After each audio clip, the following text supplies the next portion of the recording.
It is my highest honor to be here and celebrate with you in the spirit of dialogue with the other faith, especially with the Muslim brothers and sisters. We honor the Niagara Foundation as a vital community partner with the high respect and hope to share the common good. We have intimacy with God as a Muslim and Christian community and carry intentional commitment for justice and peace in the world. Tonight, I would like to share of my thoughts and beliefs about importance of the Christian-Muslim relationship, the moving together beyond the wars and divisions. We believe our interfaith dialogue and the mutual relationship will build and promote peaceful living and make a peaceful world. Our relationship is marked by a spirit of discernment, mutual forgiveness, and renewal. And we come together in gratitude to God for creation and for fellow creatures which God has so graciously placed it as a humanity's disposal. We come together for self-examination and mutual learning about each other. I always believe religion can and does work for peace, justice, reconciliation, and solidarity. And many Christians have renewed their faith through interfaith commitment and dream more of biggest picture of harmonious living and vision and dream. And we are working little by little, getting to know each other and learn how to honor and respect in the relationship. However, if we stay in negative side, as we have seen repeatedly in many parts of the world and their situation, religion may contribute to injustice, fear, intolerance, and violence, even when it is silent and or politically neutral. Our relationship is the key to move away from mistrust and mutual hostility. An establishment of trusted relationship among the world religions is an indispensable element. When people asked me that why do I promote interfaith relationship or why dialogue, then my user answer would be, it is a God's mandate and we needed to learn a known mystery each other.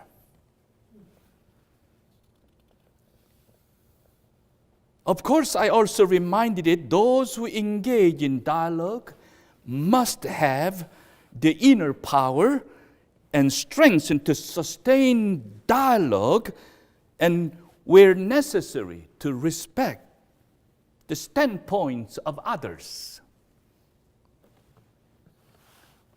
In many ways, I confess time to time, because my involvement in this interfaith encounter and dialogue, I become a richer and richer. I become a more attentive to listening. I can expand it more of such a creative, the metric, that how humanity can do play in our life together. In some time, I fear that because my engagement in our own engagement in interfaith relationship, we become more strengthened who we are and whose we are, and even we can be crossing over the even rougher bridge in between us, in between faith and between religious traditions. Since our United Methodist and Islamic community established a relationship covenant in Chicago, greater Chicago area in previous time, we see many, the local faith communities and mosque communities been fellowship together and even set up the mutual learning mode, and so many transformation been happen. And war between them, the tumbling down and renewed their relationship, but deeply committed to the justice with the neighborhood and constant promotion of mutual service in a way for societal change comes around them. I praise and then thank those who embolden more of conversations and interactions. Hans Kung, the theologian from Tübingen, said, "There can no peace among the nations without peace among the religions." There can be no peace among the religions without dialogue between themselves. And sometimes we are so occupied with our own in-house work. Well, United Methodist is perfect, so we're not worried about our own, but so many times we focus our own interior life journey, and we are not able to bridging over with a different community. Even though the God put us in such a beautiful world intertwined with the diverse race and culture and all. And we are called to engage, especially with other faith. So many ways that in this journey is such a miraculous transformation, inner change happen, so that we can be authentic about who we are because of engagement of conversation and dialogue. Indeed, we construct the peaceful world by engagement of dialoguing communities, and enhancing mutual healthy relationship toward each other. We need to face honestly where we are. Islamophobia is prevailed in American dominant culture. In all many ways that phobia occupy with the under fear and the mutual mistrust and attacking each other, even very vicious way that human bigotry played in the harming each other rather than constructing it. We need to see honestly together how God created all of us as such a beautiful, as such the beloved way, because of this the narrow doctrine and a kind of schism in all around us, even this phobia toward other culture and other race and other religious tradition, we ended up that really self-harming, self-limiting, and disabling under fear in our everydayness. So we need to face honestly where we are and on why we are here tonight, even in this such a public way of a conversation between the brothers and sisters in different faith. The Sister Joan Chester, quite a writer today, she wrote in her book, Scared by Struggle and Transformed by Hope.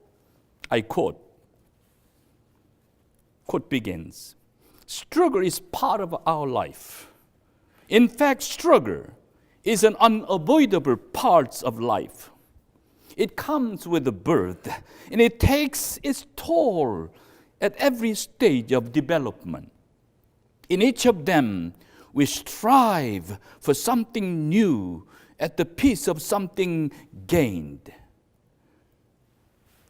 We tussle between the dark and the daylight moments of the soul. If we stop struggling, we may die. But if we struggle and lose, we stand to die as well. So how are we to think of struggles? It is an organic part of the adventure of development that comes only through the soul-stretching process of struggle. Quote end. I believe the interfaith encounter would be the soul-stretching process of a human struggle. Everybody sometimes in the life is changed by something they did not want to have change. It is a real change. The change that comes upon us unbidden and unwanted. The change that breaks our hearts and smothers our souls and haunts us all. But it could be life-wrenching disappointment or soul-searing loss. Everybody understands.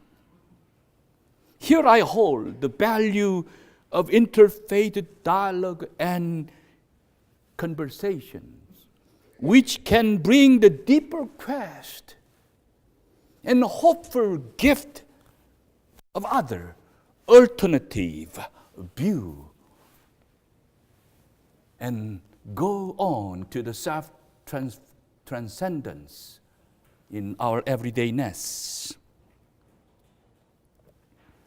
We may engage the common ground and hope for the humanity through this kinds of fellowship between different religious communities.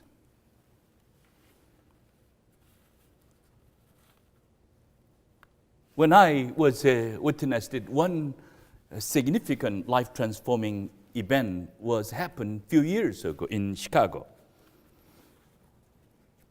Elvira Aliano, the Mexican woman, undocumented, was ordered this deportation. And her son, Salito, was only 7 years old. And as a mother, she felt that this deportation order was unjust. So she stayed in sanctuary in one of the inner city church. It was my second year as a bishop of the church. And I reflect perplexedly way, in so much way that how I'm going to deal with this. And I went back to our Deuteronomical source in the Old Testament, and simply church have right to protect the widows and the poor, and simply be a compassionate presence for those who are in need. So I claim that we as a church have right to protect her. The sanctuary movement that I proceeded. Of course, our church are divided in issues, so many facts and accusing letters and all piled up in my office. It was not easy to swallow. And those entire year long, she was in the church with the son. And of course, I need to negotiate with the mayor daily, and I spoke to the later President Barack Obama, who was a senator at that time, and that whole matter that say we need have this individual. And the church need to be protected, not invented, not that challenged by any the public power. My witness is entire year, the Greater Islamic Society in Chicago area offered the water bottle, 1,000 water bottle to this sanctuary site. I drank many. That water bottle symbolized the power of solidarity. Even though there is different faith and different traditions, but when that immigration and human right issue happens, and they come around with such a loving, warm hand and be present there. I remember the entire year with such a abundant support from other faiths, especially Islamic community, that our church has been strengthened and our witness can be prolonged. I'm sharing with you that how much that our interfaith relationship can bring to this our society, for the bigger than what we can imagine. Even practical way that how this humanity can serve by such a powerful solidarity.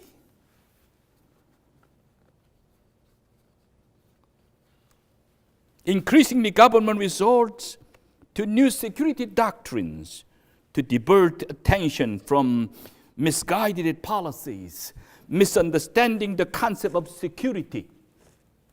National security doctrines are used to prevent changes in an unjust status quo and to maintain prevailing power structures. They are often described as a security risk and made as scapegoats. Racial discrimination is a particular malignant form of abuse of security doctrines. Misunderstanding other culture and religions and prejudice on other faith are happening today's reality everywhere. We need to watch out what is a civil liberty and how we can preserve justly. This is essentially about peace building for all of us. The motivated by the desire to maintain prevailing unjust class and race structures and strengthened by the arms race and militarization, this becomes one of the most serious threats to humanity today. So peace and justice will come to the reality when we come together for true love and compassionate relationship. Time to time, we are always kind of hiding in such a sophisticated doctrine of our faith, which is important to grab it and be even cherishing it.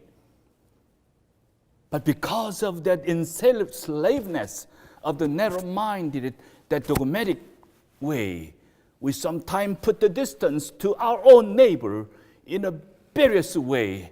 And that hinders really divine love, that hinders that our own mandate, mission, that how we love each other in this humanity.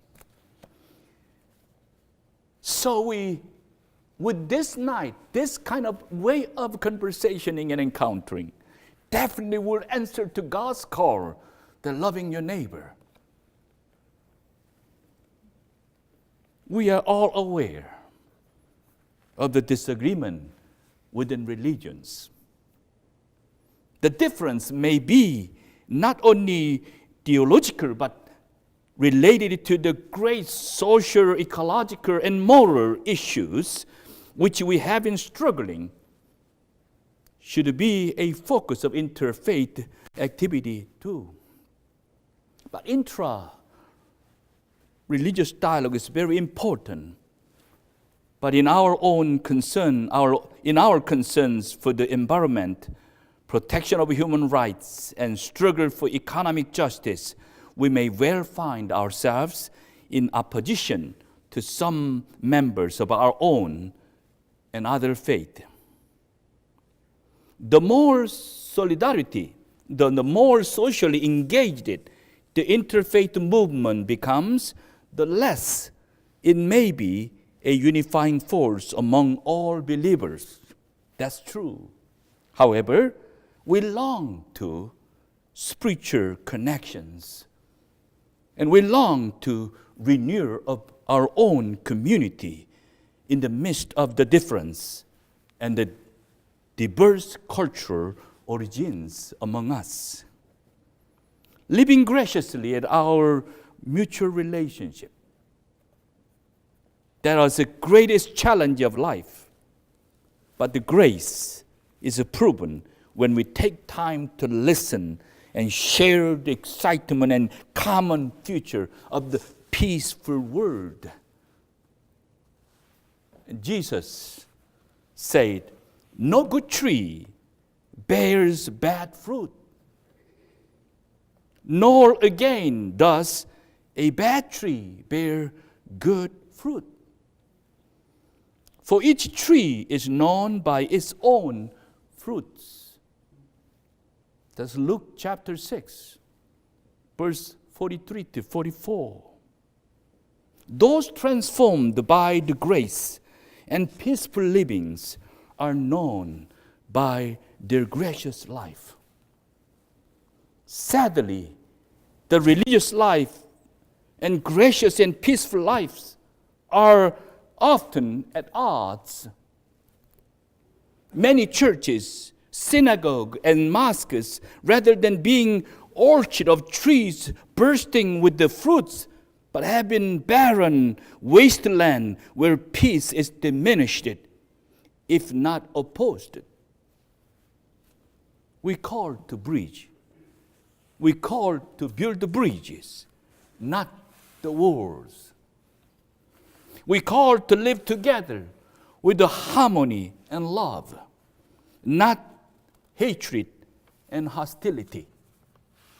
We are here tonight that hope that we can witness that our relationship with this between Christian United Methodist and the brothers and sisters in Muslim community, especially with the Niagara Foundation. We say we are dreamed big. We say we are hand in hand to even build some bigger covenant than we are currently are.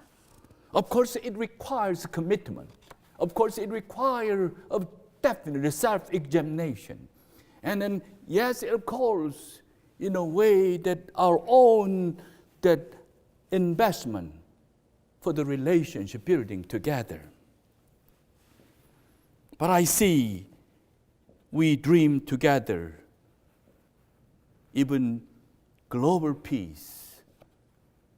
And of course, societal change within our own community here in Milwaukee and Wisconsin. Let me conclude then my remark tonight. C.S. Song, one of the story theologian from Thailand,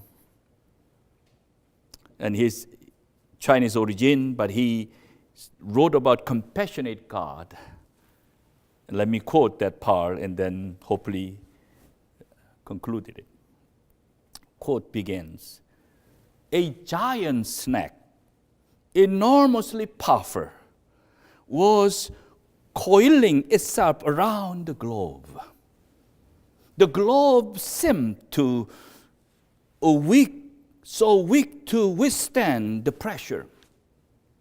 I could see the first cracks in it. Then I saw a light at the center of the world. Enter into the light, I was told, but I resisted it. We all need that light. For that light is our only hope. We, the poor and rich, for oppressed and oppressors, their theist and atheist, the Christian, Muslims, Jew, Buddhist, and Hindus, we must all get to that light.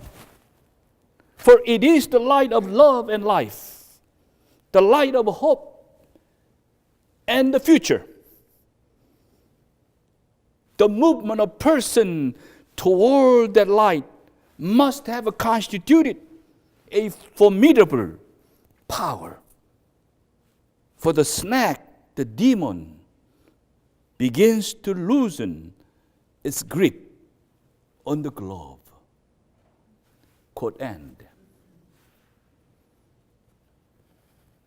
So this evening, with the much progressed Lenten season in our Christian calendar, I see the light as a hopeful sign and a great invitation. We engage a very initial step with the Niagara Foundation tonight. But we believe in our mutual friendship and constant interfaith encounter will open the bigger world. We will definitely influence, make an impact our own society by our collaboration and our holding hand in this encounter. This will deepen more in our common future. And thanks to be our partner community. Yes, let us continue to learn each other and practice a peace building, peacemaking for our own future. This night is blessed by God. And this night is opening the door for our common hope and future. Thank you. Amen. I really want to express my thanks to Professor Jung for this event and meaningful words he shared with us here. And then there is nothing much to say about Interfaith Dialogue after this wonderful speech. And we came here actually to learn about dialogue. What we can say here, just to share a few anecdotes from, let's say, from the history of our interfaith past. So I have a limited time here, and then I try to be very concise in this matter because it goes centuries back through the times of the more intense clashes and sufferings and everything. So this idea started in those times, centuries back in Anatolian soil. When we came to the early 20th century, a young scholar in Turkey he just completed his classical Islamic education and came to Istanbul. And then it happened to World War I. He was a very bright and brilliant scholar with a great future. However, he slowly started withdrawing from the community. He just dropped his well-paying, very high-status, prestigious job in Istanbul and slowly withdrew from community. And he said that he stopped also writing. He was a quite very successful writer. And then his first exegetical book got highest grant from the head of the state, etc. So he withdrew, said that whoever saw the World War I, despite the young age, is old. because it is so terrible and destructive. So it took him like 10 years to come to terms with his questions in mind. Eventually, he withdrew to a cave in Far East Turkey. He lived like 2 years in a cave, literally. And then events took him back to the west side of the country, forced him to live among people. And then he came up with, like people asked him in a local town masjid or mosque, like 10 to 15 people, congregation, small place. Just people asked him, since he was a scholar, just words of advice. Instead of talking to them, he just wrote like 15 pages booklet and then handed it over to the people, his handwritten manuscript. And then there were a few people who could read and write in the small congregation, and then they wrote it, and they liked the simple parables. They were just really simple parables of like 15 pages of booklet. They liked it, and then there was one person, a young person among them who offered to copy them, hand copy them, and then distribute other people if they like. Since then, people like an idea. From 1925 to 1929, when the new Turkish government was established, and then there was martial law, which closed down all the provincial newspapers. There was literally no newspapers in the country from 25 to 29, except 2 or 3 newspapers which published in Istanbul, metropolitan newspapers. However, the story is this. These handwritten booklets reached tens of thousands of copies in that period. Why they were such, influential for the simple people, villagers, townsmen, small, jobs, like you can imagine the early Christian communities, with small crafts, fishermen, etc. So they were reading and passing down. Some people even like the idea so much that they did not know, by the way, how to write. They put copies down and then put a paper on it and then lid underneath and then just follow the lines and then make the copies.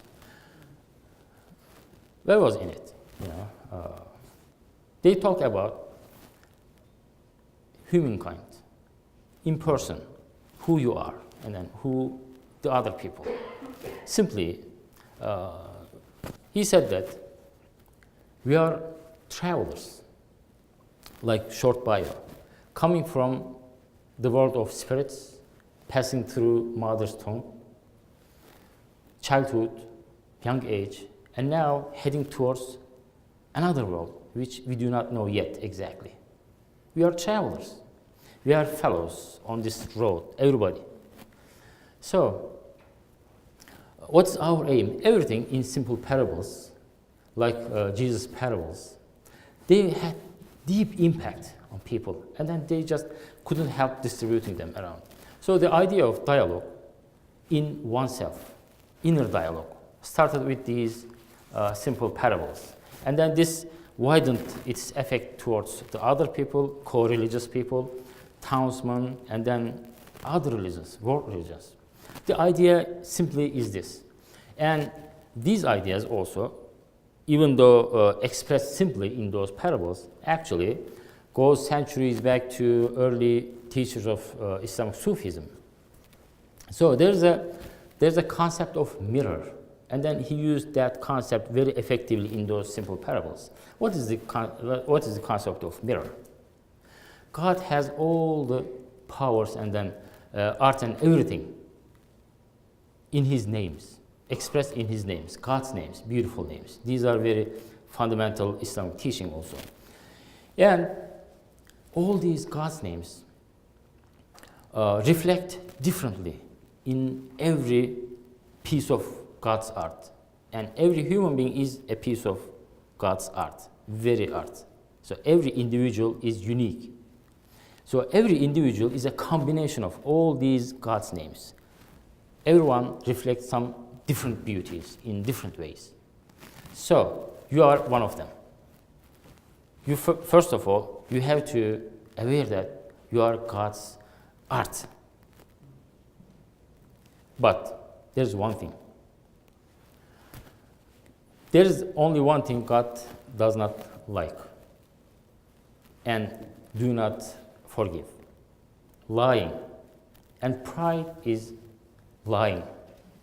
So, first of all, you have to see that you are created. So, you have some shortcomings. However, you are God's art. And it is given to you that you have the potential to perfect yourself. So this dialogue starts with the idea of finding yourself who you are in this journey. And then look around. Everybody is like you. Regardless of their color, religion, whatever, every individual is God's art. And so this story takes hours if I delve into this. In short, how he put this into theology and ethics and morality and creed, etc. He took them step by step in all the Islamic sciences. In creed, so you are valuable and unique art of God. In theology, these are God-given reflections. So you are as a mirror reflect God's names and arts. So you should not block these reflections, these lights coming from God to you and then to be reflected to others. How do you do that? So most important aspect of God teaches in the Quran is His forgiveness. You have to be perfect. You should know that you are no superior to anyone else. You are no superior. You are not worthless, however, you are not superior. You are fellow other God's people. So, as long as you reflect godly attributes, you travel towards perfection. If you show a pride, for example, if you see yourself superior to others, you are lying. This is the most unforgivable sin in front of God. So he extends his teachings in his later writings. So it started with these simple parables. And then, by the way, Jesus has very important place in this person's writings. As I saw image that one person pulling donkey and then another person following like an immigrant story. These people, when traveling, sometimes they preferred riding on donkey, saying that this is, we have a very strong concept of sunnah, the way the Prophet Muhammad behaved. So this sunnah is also widened to other prophets, saying that this is the sunnah of the Jesus. He was a humble person to other people. He traveled with donkey. So traveling with donkey is also a good expression and behavior among some Muslims, especially Sufis. So the pride is the most important thing every person should deal with. Why pride? Because in those days, pride against others was at its peak. All the Muslim countries was obsessed with retrieving old high status as the like Ottoman Empire, whatever. But seeing themselves inferior to Western powers triggered very strong pride, and then the idea of clash. We are gonna get it back, etc. We are superior than you, etc. He just said that let it go. Let it go. This is the way. The qadar we have that. Okay, This is the way we have to play this game in our given 7 or 60 years of time. Okay? And then time is so valuable. It should not be wasted by clashes and claiming superiority, etc. It is time to prove yourself as the most important creation of God as an individual. So this story of finding peace in yourself started to widening around. In 1950s, he wrote letters to Pope in Rome, trying to establish bridges with everyone. There is one thing I want to share with you from his teachings. One of the central readings in the Quran is Surah Al-Fatiha, the beginning chapter. Surah Al-Fatiha is so important for Muslims. We repeat this every prayer. In this Fatiha, there's a verse which says, "Oh God, we ask help from you, and then we only worship you." And then in his imagination, one day in a mosque, Muslims stood in lines in a mosque behind Imam, and then facing towards Kaaba, right? He said that I imagined ourselves all lines, and then imagined dots extending left and right, so around the Kaaba, making worldwide circles around the Kaaba. So when we are using we, I imagined I am doing this prayer for the name of all Muslims around the Kaaba, And then all of a sudden it came to my mind. He said, everybody is God's people. Why we are not saying this for every person? Everyone is God's. So we are asking your help. So I felt that I'm saying this for every individual, regardless of their faith, because they are God's people. And then all of a sudden, why I am saying this like for every living thing? Because they are God's creation too. So then widening the circle, I felt that I am part of this vast, unimaginably vast universe. Everything is God's creation, and I'm one of them, and I am talking in front of God for all of them. That was real power one can feel before God, connecting yourself with others, all living thing, and then eventually non-living thing, connecting yourself in front of God as one and single art of God like others.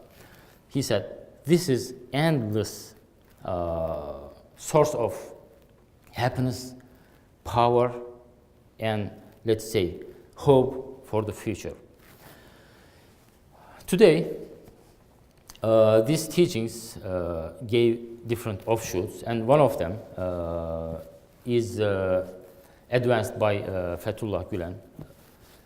And then, since then, Turkish people trying hard to overcome historical struggles, to get rid of the luggages, baggages, whatever weighs on our shoulders from the past, just trying to be ourselves living in this world, and then trying to our best as people of God with other peoples of God, coming together as fellows,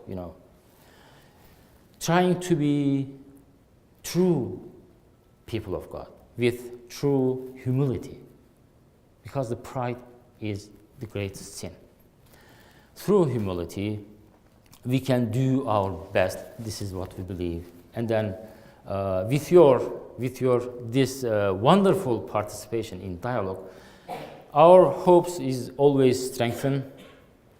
Our future we see is always brighter and strong.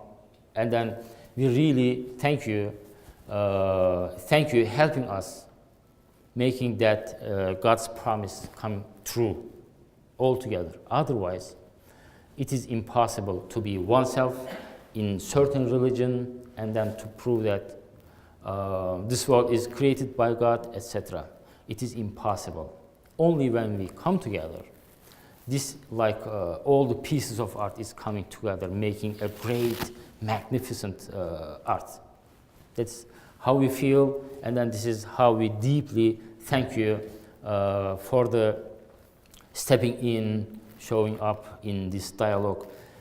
Sometimes very difficult times, sometimes good times. We have come around to dinner, but most of the times we see Christian communities take the biggest share, carrying that heavy weight.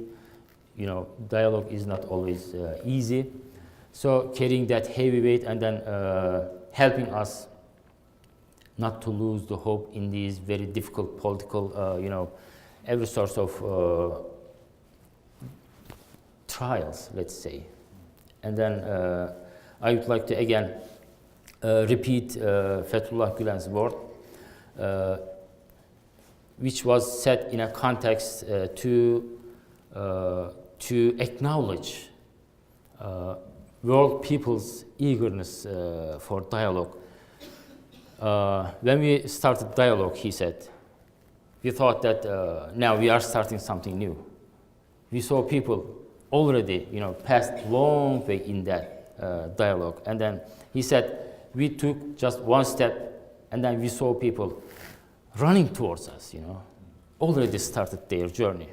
And then, so this is a special acknowledgement, and thank you for this taking long steps for dialogue. Thank you very much. Have a great, wonderful evening. So what is next in our Meraki context about engagement of dialogue and beyond? That's your question. Okay. Well, my brother is coming from Chicago, and I'm living in Wisconsin. Probably I need to start my answer, and then maybe you may edit it. A few days ago, that I think newspaper article come out that Meraki is the largest population of HIV community in this United States. It very troubled me, that fact and that factual news. Of course, I think some racial division, and there are lots of injustice about inner city and various matter that when we think about it, and definitely we as a Christian leaders, we as a faith leaders, that we need to really grab where we are, how we improve. I think that's probably very socially engaging future topic. Definitely we desire to be the community of faith that engaging and even making impact and ultimately transform our society together. So I think my simple response is we need to really grab by own understanding where we are in our city and in our village and our own community. What is the really major issue that we are? How we work on this beyond just dialogue, but it's engaging it. And I want to learn more about Islamic community in Meraki and where they are, how they are struggling with it.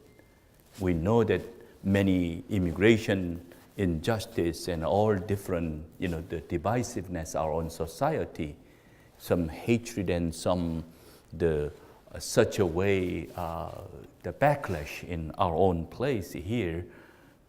Definitely we need to be friends and we need to learn and create some solidarity. The Christian community is a mainline community, and we need to step up to offer more radical hospitality in that front. That's my feeling. So I think that's just simply my response to you, because the dialogue ultimately is engagement for our own personal transformation, but also societal transformation. The societal transformation comes that when we are engaging step by step even such a social structure, such a huge, that system that we're talking about, yet even small step with our own solidarity and mutual trust and engagement, definitely we can advancing to the better future. Beautifully said. Thank you. And one community may behave sometimes like one person, and then we try to think not by ourselves, because in difficult times one person is more prone to make wrong. So if one community is one person, we have to think together. This is our focus. Events, no matter how they are, strong, difficult, whatever, we have to think together, not to forget our who we are, what's our aim. This is one thing. Another thing, once Fethullah Gülen was asked, what is your major plan? He said that we do not have a major plan. In order to have a major plan, we have to somehow know what is tomorrow will bring. So according to the classical Sufi teaching, the philosophy of time, which is called waqt. So according to Sufi literature, every person who follows Sufism is called like student or seeker of the knowledge perfection. Every student should engage with his or her best with its own immediate time. If you look around and then see what is with the sense of let's say with the sense of responsibility, if you look around, what is to do right now? What is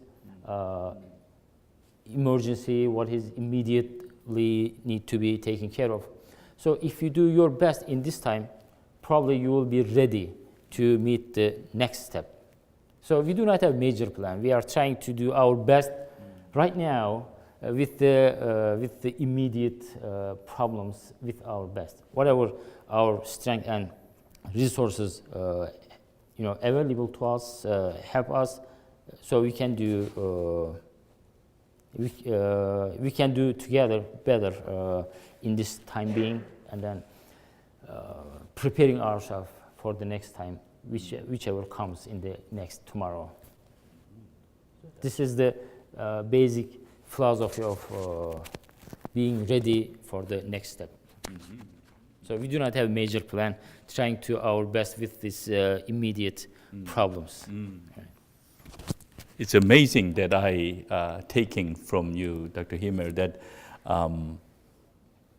even small step we can take in our own context, and that's a wonderful wisdom that you offer. I know this huge structure that a societal system we talk about with some race, culture, and the poor and rich, and there are many parts of our metric in society. But yes, with the Sufi wisdom and with the youth tradition, that really advancing it by one step together for now in this way, I think that's a great reminder. I take it. Thank you. Thank you. Radical hospitality, how that germinated. Well, I think tonight's topic that we can go beyond our own world and really move from some hostility to real relationship. That deep hunger in our hearts, there's no way we can deny. We are really yearning to be together, no matter who they are, no matter what they are, the engaging, learning, and really build the relationship as a common brothers and sisters. I think faith can be a wonderful germane fact that it become an entrance point, become a channel, become a door to really being pushed or being nudged it, so that we can practice that, even that deep sense of humility you talk about from Sufi tradition, so that honor others, accepting others, embracing others. And that's the way that we experience personally a self-emptying, but a real touch by bigger us. I think that's a radical hospitality that I feel. Not simply extending help, but being loved even by relationship. That's such a beautiful, like a tapestry of our faith world. And yes, loving others, loving you, even loving your enemy, that's a gospel speak. Sometimes that's overwhelming teachings, but I see that's the way we can really grab into that radical hospitality. I think beyond our own comfort zone, beyond risk-taking, and I know even tonight in our conversation, some might say uncomfortable, and especially in Lenten season, that we between community come together. That's unusual things too, but this is a way that we can practice divine hospitality. I think that radical hospitality is already expressed in divine love and divine hospitality. We are not creating, we are not adding it, we just simply practice. Because the embodiment of God, incarnation of Christ Jesus in our own faith, that's amazingly radical, even paradoxical teaching. So, Yeah, thank you very much. So, God's reaching out for His people, so we should not stay in our corners. Yes, I would like to tell one Sufi story about